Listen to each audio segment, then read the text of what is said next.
Hey, I'm Nathan, and I've been doing the Pathways internship through Crossroads Church this year.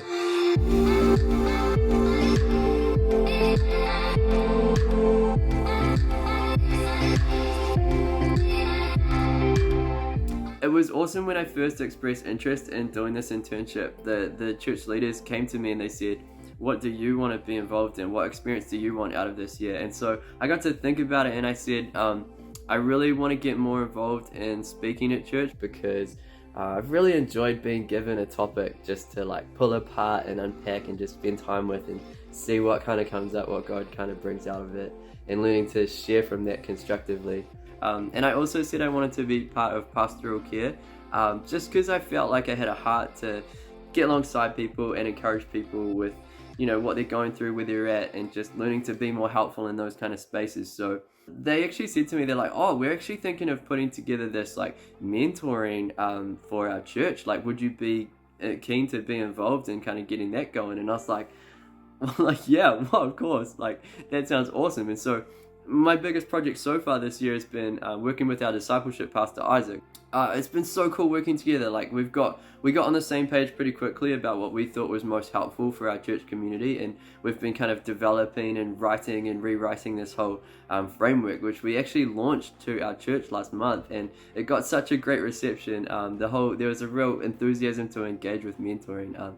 Because it wasn't just an isolated event. We actually, as a church, we did a whole 6-week series around this whole thing.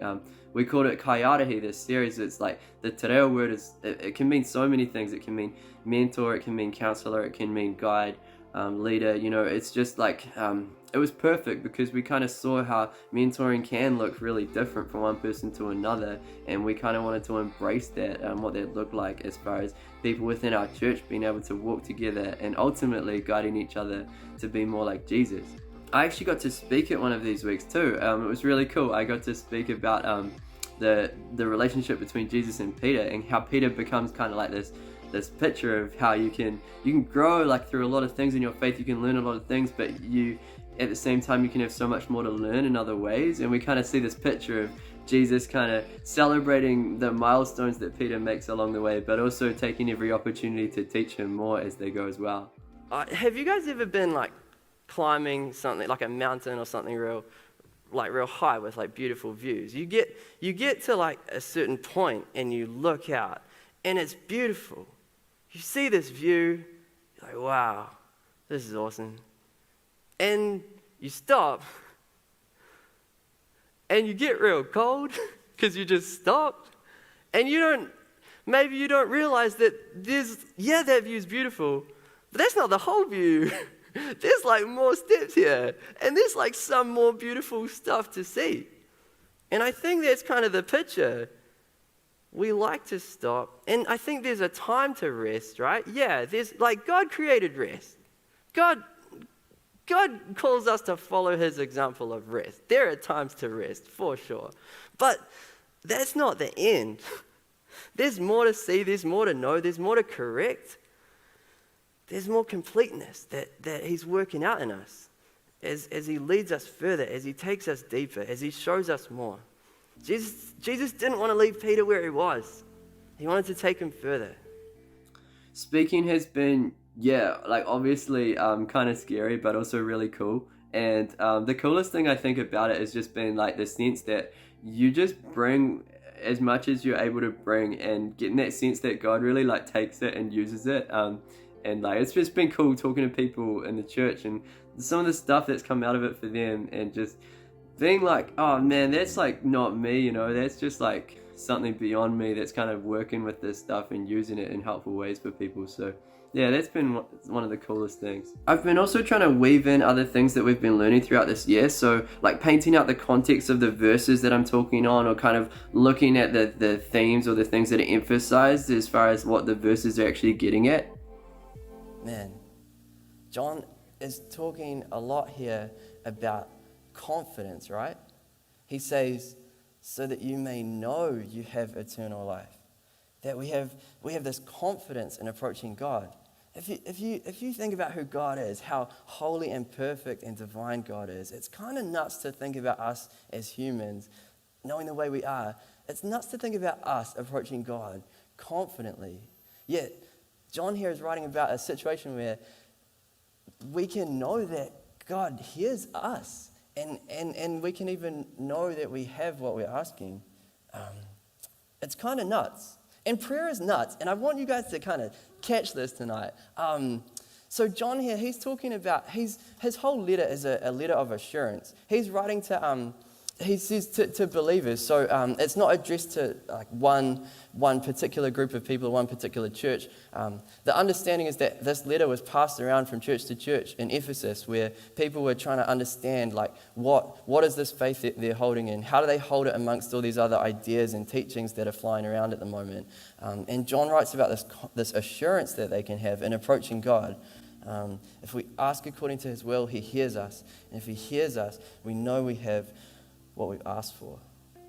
I'm still finding my way, and I still have a lot to learn, but I think it's been cool having studied to kind of refine the rawness that I bring in myself, and I think it's just been a real case of like learning to layer this stuff in without losing the rawness of just being a human being, you know, like wrestling this out with God and learning from that and learning to share from that. So speaking of rawness though, the other thing I've been able to do this year is be more involved in service leading at our church. And service leading is different. Like, you can't plan what you're going to say. You don't know exactly where things are going. Your role is just to kind of like roll with the service and be part of kind of weaving it all together and bringing it all together, which has been cool. Like, it's been a different kind of thing where I've been learning to just be really present in the moment and kind of perceive what's going on, or even what God's Spirit might be doing throughout the service. Parent figures, pace setters, partners, people to do life alongside. When Ruby was talking about these things, I just sort of had this like sense in myself, but sense in our wider community that like some of us haven't had like healthy opportunities to experience these kind of relationships, eh?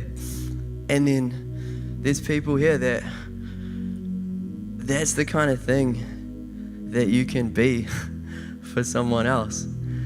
And Ruby said at the end there that the church, in its full beauty, in its ideal design intention, is this space where we can be people walking towards Jesus together and be this community that's meeting these kind of needs as we walk together, you know, just like Paul did in Timothy's life. And wherever you're at in that space,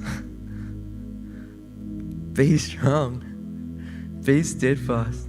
Be willing. Maybe for some of us to open up to that kind of relationship is not the easiest thing. Be strong, be steadfast, be willing. Maybe for you, you know, you don't know what you have to give, but you have something to give because you've been walking this. You have things to share from the journey.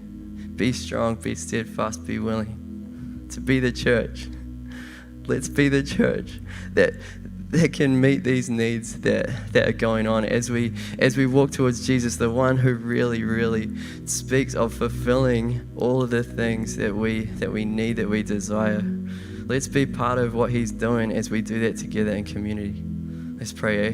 God, that's the kind of community we want to be. That's the kind of community we need to be.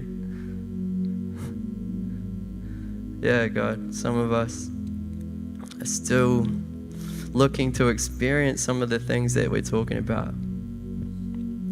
And thank you that you are enough. You're more than enough, God. You lead us not from a place of lack. You lead us from a place of abundance as you show us who we are and all we have in you.